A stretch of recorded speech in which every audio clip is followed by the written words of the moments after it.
Welcome to F007 Channel. Dukung terus F007 Channel dengan like, share, comment, and subscribe. Melanjutkan cerita berikutnya dari Battle Through the Heavens.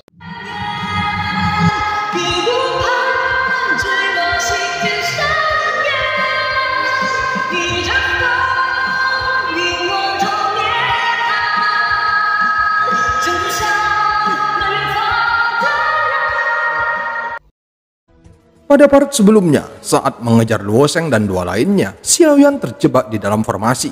Namun Gao Yan akhirnya menghancurkan batasan formasi. Kemudian, sosok Keqing muncul dan saat selanjutnya menampilkan formasi 13 gerbang surgawi.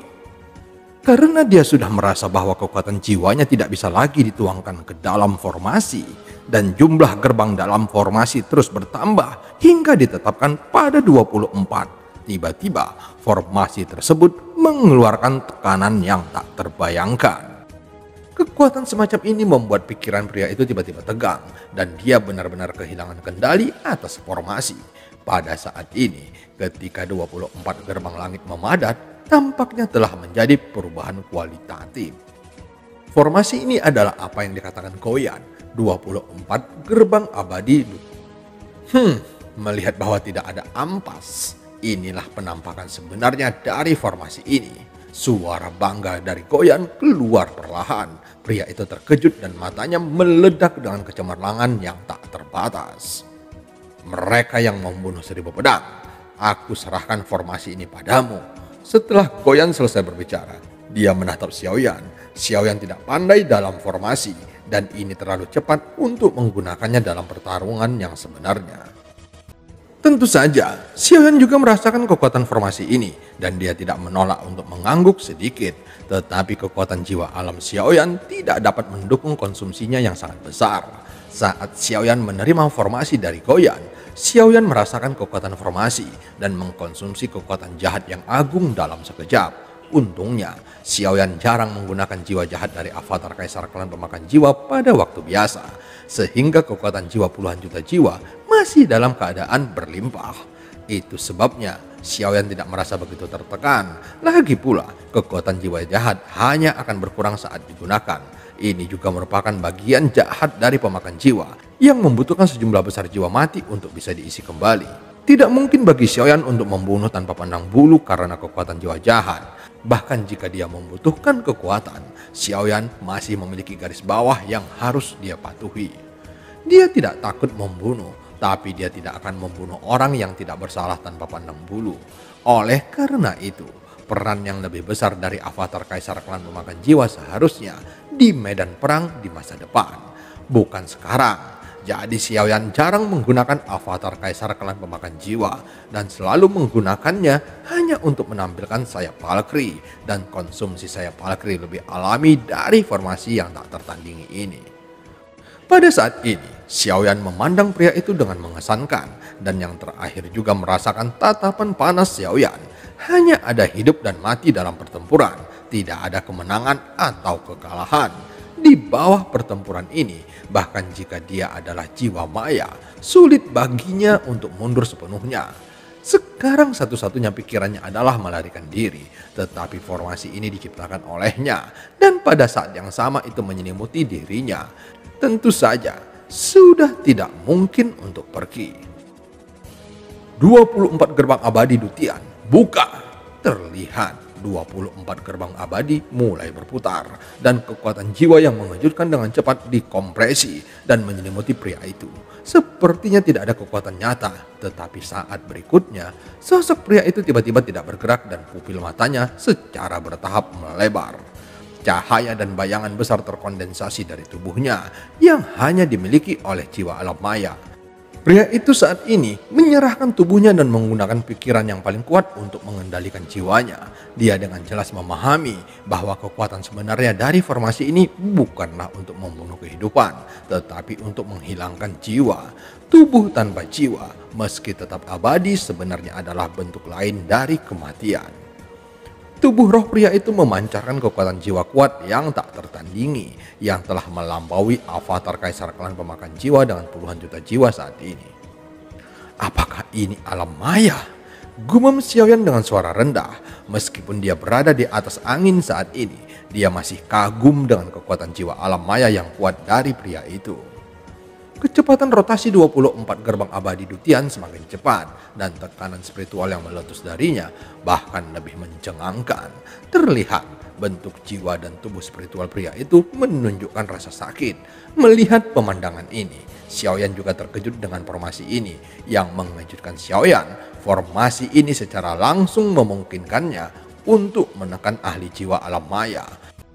Xiaoyan yang tidak terlalu tertarik pada formasi tiba-tiba merasa bahwa 24 gerbang abadi Dutian adalah metode yang bagus. Tentu saja premisnya adalah bahwa kekuatan jiwa Xiaoyan juga harus mencapai alam maya di masa depan. Jika tidak, dia mungkin tidak dapat menahan konsumsi kekuatan jiwa jahat dari ribuan jiwa. Meskipun formasi ini tak tertandingi, dia juga membutuhkan kekuatan jiwa yang tak tertandingi sebagai pendukungnya sebelum dapat digunakan. Tetapi bagaimanapun juga, pihak lain adalah pemilik kekuatan jiwa alam maya dan saat ini secara bertahap memasuki keadaan gila. Kekuatan jiwanya yang maniak ingin menghancurkan 24 gerbang abadi Dutian dengan segala cara. Tidak mungkin menghancurkanku hanya dengan susunan formasi ini. Hancurkan! Teriak Keqing. Xiaoyan merasakan gemuruh di jiwanya dan terlihat bahwa serangan balik dari jiwa yang kuat di alam maya tidak bisa diremehkan. Segera Xiaoyan tidak ragu-ragu dan sejumlah besar kekuatan jiwa jahat dituangkan ke dalam formasi lagi. Niat awal keruntuhan menjadi stabil kembali dan tekanan spiritual yang kuat dengan gila-gilaan menghancurkan tubuh spiritual pria itu. Kemudian tidak ada suara sama sekali. Ngomong-ngomong, aku juga punya takdir dengannya. Orang yang menciptakan formasi ini menangis dan berlutut serta memohon padaku. Jadi aku hanya membantunya menyelesaikan formasi ini. Aku tidak menyangka akan jatuh ke keadaan seperti itu. Goyan melirik pria itu dengan jijik. Pada saat ini, ketiga Luoseng memandang pria itu dan merasa semakin gugup. Situasi saudara Keqing tampaknya sedikit salah. Kata Luo Fei, Luo Sheng dan Yihu tidak bodoh. Mereka secara alami dapat melihat situasi pertempuran saat ini. Apa yang harus kita lakukan? Yihu memandang Luo Sheng yang tampak murung. Aku khawatir Keqing akan kalah. Kita harus segera mundur. Begitu Keqing mati, kita tidak akan memiliki kesempatan untuk melarikan diri. Saat ini, Luo Sheng sudah mundur perlahan. Apakah kita tidak peduli dengan saudara Keqing? Luo Fei berkata dengan tergesa-gesa. Luo Sheng hanya menatap Luo Fei yang bingung dengan marah. Jelas, mereka tidak akan memperhatikan cinta dan kebenaran sampai saat ini. Atau kemudian mereka akan dimakamkan bersama Keqing. Ketika menghadapi bahaya, baik manusia maupun dewa akan mengungkapkan sifat egois mereka. Tidak ada cinta abadi, hanya kepentingan yang abadi. Luo Sheng berkata dengan suara rendah. Setelah berbicara, mereka bertiga siap untuk mundur ke kabut abu-abu. Mereka berencana untuk pergi ke tingkat yang lebih tinggi. Dan dengan cara itu, mereka dapat sepenuhnya menghindari Xiaoyan. Tetapi pada saat ini, cincin cahaya melintas di tangan Luo Sheng. Dan tali penyegel iblis merah tiba-tiba terlepas darinya. Tanpa mengucapkan sepatah kata pun, langsung mengikat mereka bertiga. Dan mereka bertiga menjadi pucat karena terkejut. Sialan, apa yang kamu lakukan, bajingan? Jika kamu tidak ingin dikendalikan olehku, kamu bisa pergi kapan saja. Wajah Luo Sheng sangat marah dan dia sepertinya akan menangis. Harta macam apa ini?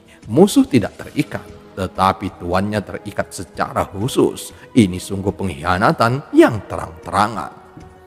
Luo Sheng sangat marah sehingga dia bahkan menghapus jejak pada tali penyegel iblis dan benar-benar mengubahnya menjadi barang tanpa pemilik. Kamu bebas sekarang. Kamu bisa melepaskanku. Luo Sheng meraung marah. Tapi tali penyegel iblis tetap tidak bergerak dan mengikat mereka bertiga dengan erat. Tepat ketika Luo Sheng hendak marah lagi, tiba-tiba dia melirik ke samping dari sudut matanya dan ada sosok cantik berdiri di sana. Di pelukannya ada seekor kelinci yang terlihat seperti anjing. Oh, sepertinya aku telah ditemukan. Permaisuri menutupi mulutnya dan tersenyum lembut. Setiap gerakan tampak dirancang dengan baik, menawan, dan elegan. Jangan terburu-buru untuk pergi. Kalian telah melakukan sesuatu pada suamiku, jadi tidak ada yang bisa pergi sekarang. Tali pengikat iblis dan kalian bertiga akan diserahkan kepadanya. Seolah-olah tali penyegel iblis mengerti, seutas benangnya keluar dan kemudian mengangguk ke permaisuri. Oke, kamu sudah lama main-main, kamu cabul dan kamu lupa tentang itu ketika kamu melihatnya. Lagi pula aku tidak pernah mengecewakanmu. Jika kamu melakukan ini, kamu akan dihukum oleh Tuhan. Begitu kata-kata itu jatuh, tali penyegel iblis mengikat mereka bertiga lebih erat. Kalau begitu, jangan salahkan aku karena kejam. Luoseng sangat marah dan kekuatan keabadian menyembur keluar, seolah-olah berniat untuk menghancurkan tali penyegel iblis. Tetapi tepat ketika Luoseng hendak bergerak, permaisuri melambaikan jubah lengannya dan aroma harum bertiup ke arah mereka bertiga. Untuk sesaat, mereka bertiga menatap kosong dan mata mereka menatap permaisuri berubah menjadi penuh obsesi dan bahkan menyerah berjuang. Permaisuri tersenyum sedikit, matanya yang indah memandang ke kejauhan dan pandangannya selalu tertuju pada Xiaoyan. Pada saat ini, formasi besar dari 24 gerbang abadi Dutian runtuh, membentuk kejutan jiwa yang kuat dan menyapu. Tubuh Roh Keking telah menyusut dari 100 kaki menjadi beberapa puluh kaki. Jelas, dia membayar harga yang sangat besar untuk memecahkan formasi ini. Sesaat setelah formasi rusak, Keking membuka mata merahnya tanpa ragu-ragu. Bola cahaya abu-abu muncul di tangannya, dan ketika dihancurkan, seluruh sekitarnya langsung tertutup asap tebal. Keking dikalahkan, dan dia berencana untuk melarikan diri.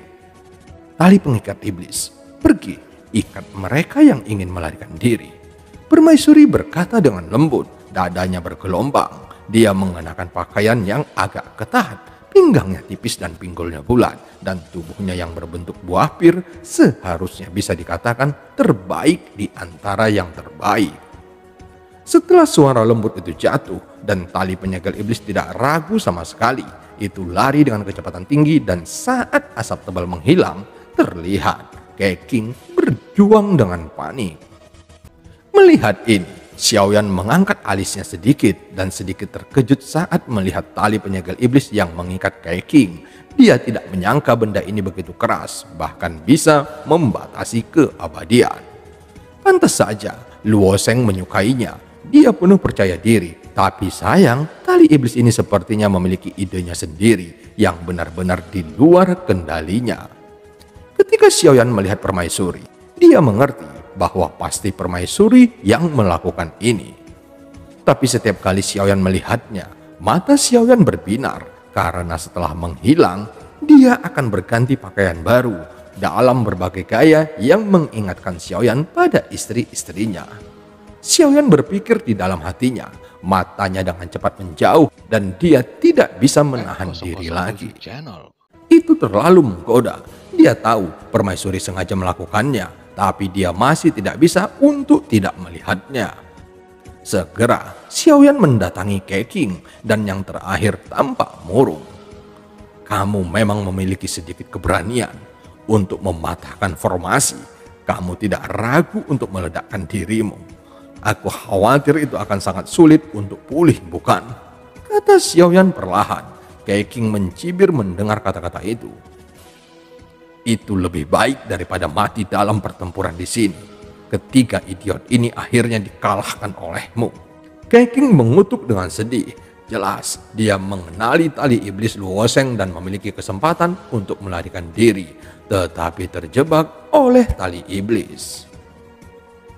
Setelah kata-kata itu jatuh, kekuatan jiwa dari alam maya ke Keking menyembur keluar lagi. Tetapi targetnya bukanlah Xiaoyan, melainkan tali penyegel iblis yang mengikatnya, seolah-olah berniat untuk langsung menghapus kebijaksanaan spiritual dari tali penyegel iblis.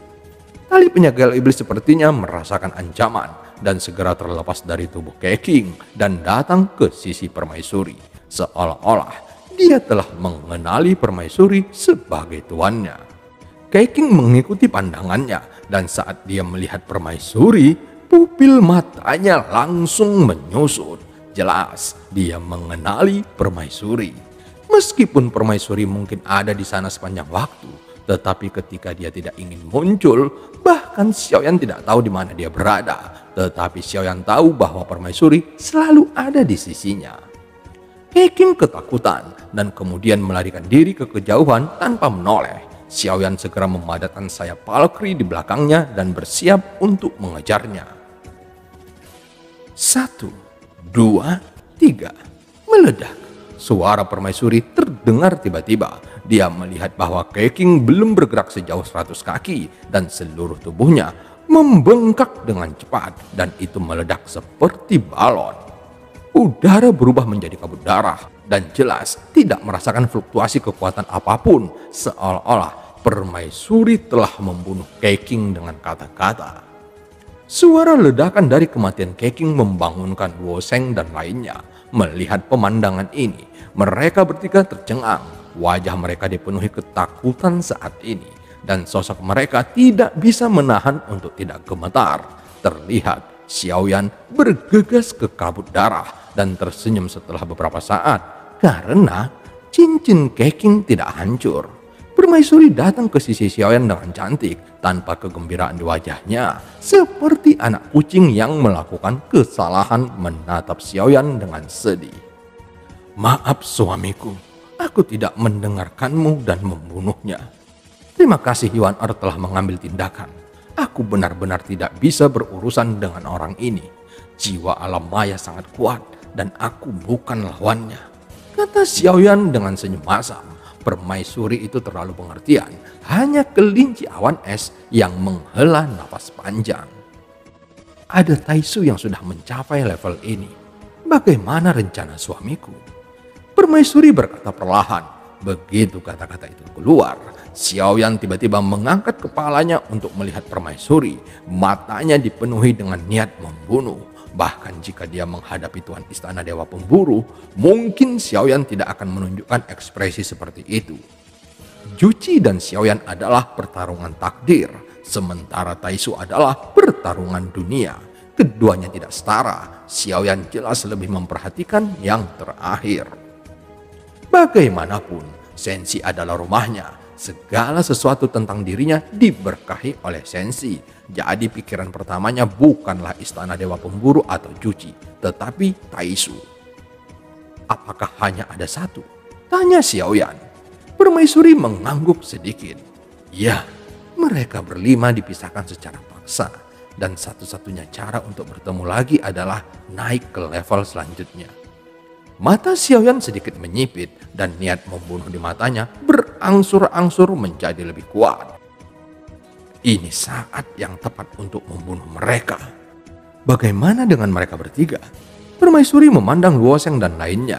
Xiaoyan memandang acuh tak acuh dan kemudian melihat tidak jauh Tai Qing dan Yu Xiao sudah terbangun.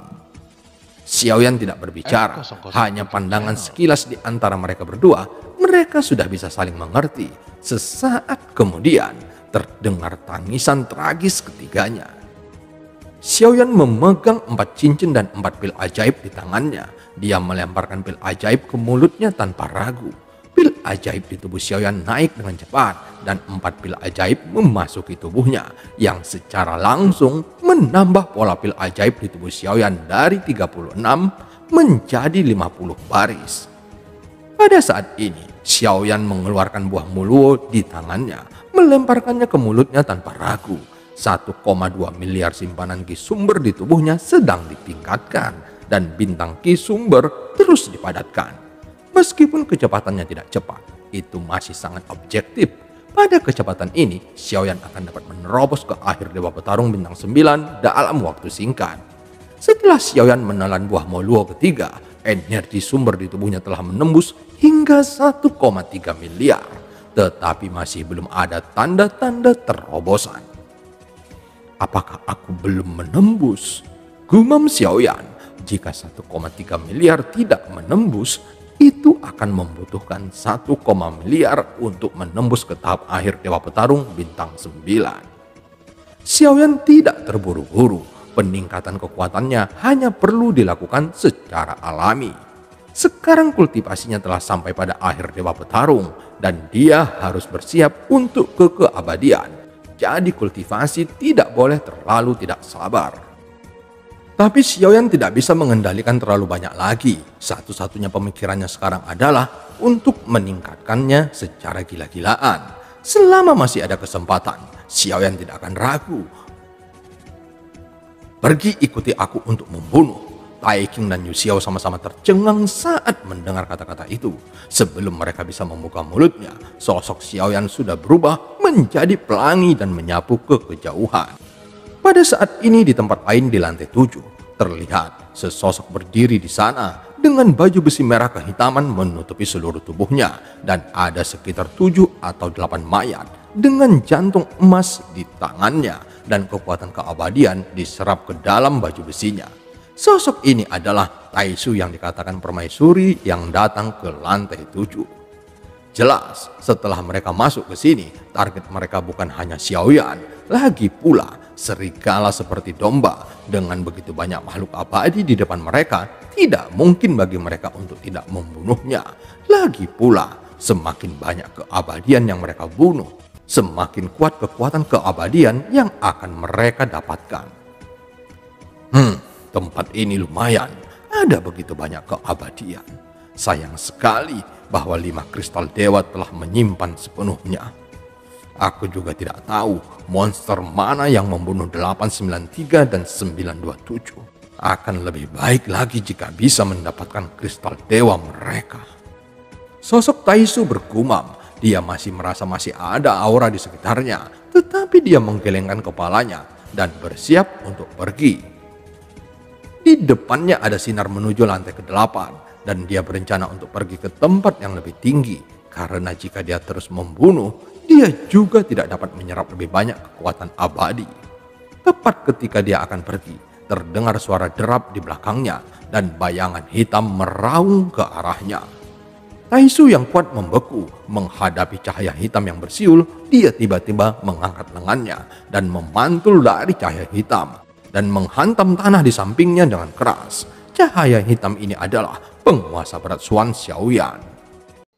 Menarik, setelah masuk ke menara pembantaian ini, aku membunuh banyak makhluk abadi.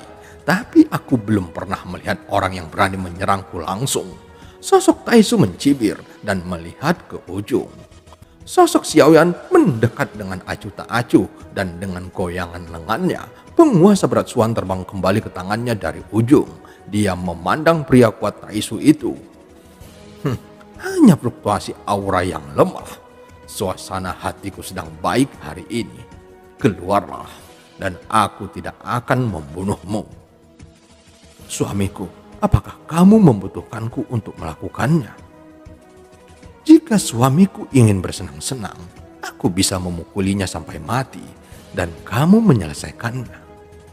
Permaisuri berkata dari samping. Kemudian Tai Qing dan Yu Xiao gemetar mendengarnya. Yuan tidak perlu untuk melakukan hal semacam ini. Kalian berdua pergi dahulu, kata Xiaoyan menatap Tai Qing dan Yu Xiao. Tai Qing dan Yu Xiao saling memandang. Mereka hanya bisa tersenyum pahit satu sama lain. Apalagi yang bisa mereka lakukan? Jika mereka tidak pergi, permaisuri mungkin akan memukuli mereka sampai mati. Aku yakin kalian berdua seharusnya bisa menyelesaikannya. Xiaoyan menatap Tai Qing dan Yu Xiao dengan serius. Tuanku, ini adalah Taisu yang kuat. Kamu benar-benar mendorong kami. Yu Xiao tersenyum pahit. Langkah kelima Tai Qing, langkah keempat Yu Xiao. Kekuatan bertarung mereka berdua secara alami sangat sengit. Jelas, mereka hanya tidak ingin mengorbankan hidup mereka untuk Xiaoyan. Hanya satu Taisu tidak bisa menyelesaikannya. Jadi apa gunanya kalian berdua? Mata Xiaoyan dingin dan dia secara alami bisa melihat apa yang dipikirkan keduanya. Dan ketika berhadapan dengan Tai Qing, sebenarnya Tai King dan Yu Xiao sudah lama bangun, tetapi mereka sengaja berpura-pura masih terpengaruh olehnya. Tetapi bahkan setelah mereka bangun, mereka tidak memilih untuk membantu. Tentu saja, Xiaoyan tidak pernah berpikir bahwa mereka bisa menjadi pembantunya yang sebenarnya. Tetapi dia harus memberi mereka cukup banyak penindasan kapan saja. Taisu yang kuat sedikit mengerenyit dan memandang dengan acuh tak acuh pada 3 orang di kejauhan, seolah-olah dia tidak bisa melihat permaisuri. Saat berikutnya, Tai King dan Yu Xiao hanya bisa bergegas keluar dan harus menghadapi Taisu. Satu di langkah kelima dan satu di langkah keempat. Masih ada sesuatu yang harus diperhatikan. Apa yang baru saja kalian bicarakan? Taisu yang kuat mendengus dingin. Tai King tersenyum kecut. Jelas, pihak lain tidak tahu apa yang sedang terjadi. Awalnya aku tidak ingin bergerak. Tetapi jika kalian bersikeras mencari kematian, maka aku akan memuaskanmu. Taisu yang kuat memandang Tai King dan Yu Xiao di depannya. Armor dewa palsu di tubuhnya perlahan menggeliat dan kemudian membungkus kepalanya. Saat berikutnya, dia adalah orang pertama yang bergegas menuju mereka berdua. Apakah itu 2 Taisu sebelumnya atau melihat Taisu ini sekarang? Kesan Xiaoyan tentang dunia Taisu sangat sederhana. Mereka penuh agresivitas. Xiaoyan meminta Tai King dan Yu Xiao untuk pergi lebih dulu. Tidak benar-benar berpikir bahwa mereka akan dapat menyingkirkan Taisu bersama-sama. Lagi pula, mereka tidak akan menggunakan kekuatan penuh mereka. Bahkan jika Xiaoyan menggunakan hidup mereka untuk saling memaksa. Dan sangat tidak mungkin membuat mereka bekerja keras. Di adegan berikutnya, Xiaoyan bahkan bisa membayangkan bahwa mereka berdua akan meledak dengan kekuatan tempur yang mengesankan. Sepertinya mereka sudah berjuang keras, tapi pada akhirnya mereka masih kalah. Namun alasan mereka berdua didorong bertarung oleh Xiaoyan adalah karena Xiaoyan hanya ingin menunda sosok Taisu untuk beberapa waktu. Karena Goyan baru saja mengajari Xiaoyan 24 gerbang abadi Dutian. Dan itu tepat pada saat ini. Tapi Xiaoyan masih kesulitan mengatur formasi seperti itu dan masih membutuhkan bantuan dari Goyan. Jika kamu tidak memiliki kekuatan ini, jangan gunakan formasi ini. Merupakan kebiasaan yang sangat buruk untuk menyusahkan orang lain. Kamu mengerti? Goyan berkata dengan marah, meskipun dia mengatakan tidak mau, tapi dia tidak punya pilihan. Pada saat ini, pertempuran antara mereka bertiga telah pecah. Pada awalnya, baik Tai King dan Yu Xiao melancarkan serangan yang mencengangkan, tidak seperti yang dibayangkan oleh Xiaoyan, dan untuk sementara mereka masih berada di atas angin. Keduanya memegang pedang panjang dan cahaya pedang meraung menutupi sosok Taisu dengan gila-gilaan, dan ketika jatuh di armor dewa palsunya, percikan api berterbangan kemana-mana. Tentu saja, armor dewa palsu bukannya tanpa cedera, tetapi setiap kerusakan yang terjadi dapat dipulihkan secara instan seperti cairan, dan itu tidak dapat melukai armor dewa palsu sama sekali. Terlihat yang terakhir menampar dadanya, kemudian armor dewa palsu berubah menjadi merah darah dan aura yang kuat meletus dari tubuhnya. Terlihat sosoknya yang ramping di bawah modifikasi armor dewa palsu. Telapak kakinya tiba-tiba menunjuk ke arah kehampaan dan seluruh sosok itu bergegas keluar. Dia mengangkat tinjunya dan meledak ke arah Yu Xiao yang terlihat lebih lemah terlebih dahulu. Pukulan itu secepat guntur dan kekuatan abadi muncul dari tinjunya, dan itu langsung melipat gandakan kekuatannya. Mata Yu Xiao juga tiba-tiba menyusut pada saat ini. Dia tidak berani mengabaikan atau ragu sama sekali. Dengan lambaian jubah lengannya, sebuah pedang cahaya besar dipadatkan dan dibungkus dengan kekuatan abadi yang agung. Dan Taisu yang kuat tidak pernah mengelak. Tentu saja dia tidak bisa mengelak jika dia ingin menyerang Yu Xiao. Tinjunya harus bertabrakan dengan pedang cahaya. Dengan keras, tinju mendarat di pedang cahaya dan yang terakhir runtuh dengan kecepatan yang merusak. Pedang cahaya hancur dan kecepatan sosok Taisu semakin meningkat. Mata Yu Xiao tiba-tiba menyusut, dan pada saat ini sinar cahaya biru menerpa dari samping dan mendarat di tubuh Taisu yang kuat. Terdengar suara teredam, Yu Xiao menembak ke belakang dan armor bagian dalam di tubuhnya semakin cekung. Taisu yang kuat lebih cepat meraih Yu Xiao menembak ke belakang dan langsung meraih kepalanya, lalu menampar wajahnya untuk memelintirnya berkeping-keping dan pada saat yang sama meninju dadanya, mencoba mengambil jantungnya. Tetapi pada saat ini Tai King muncul dan pedang panjangnya menebas. Pedang suci 9 kematian, teriak Tai King dengan marah dan cahaya pedang menyapu ke arah Taisu yang kuat dengan kekuatan dahsyat. Dari sudut pandang saat ini, baik Tai King maupun Yu Xiao tampaknya tidak berpura-pura. Tentu saja, Xiaoyan juga tahu. Mereka mungkin ingin berpura-pura, tetapi mereka tidak menyangka sosok Taisu ini menyudutkan mereka. Melihat ini, mata Xiaoyan juga sedikit terfokus. Pusat kekuatan Taisu di depannya jelas lebih kuat dari 2 orang yang telah terbunuh sebelumnya. Tentu saja, dia hanya sedikit lebih kuat, tetapi tampaknya kekuatannya berada pada level yang sama. Jika Tai King tidak mengambil langkah tepat waktu, mungkin Yu Xiao akan dibunuh olehnya sekarang. Saat ini, formasi Xiaoyan telah terbentuk, tetapi dia tidak terburu-buru untuk bergerak, melainkan ingin melihat sampai mana Tai King dapat bertarung dengannya. Atau dengan kata lain, dia ingin melihat apakah dia bisa menemukan beberapa petunjuk dari tubuh Tai King. Misalnya, apakah istana Dewa Pemburu berkolusi dengan Taisu? Meski menilai dari petunjuk saat ini seharusnya sudah pasti, tapi akan lebih baik jika ada bukti yang lebih lanjut.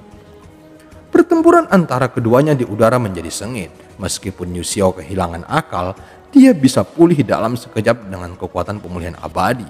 Setelah pulih, dia langsung berpartisipasi dalam pertempuran. Jelas, kali ini dia benar-benar serius. Dan film pun berakhir. Sampai ketemu di part selanjutnya.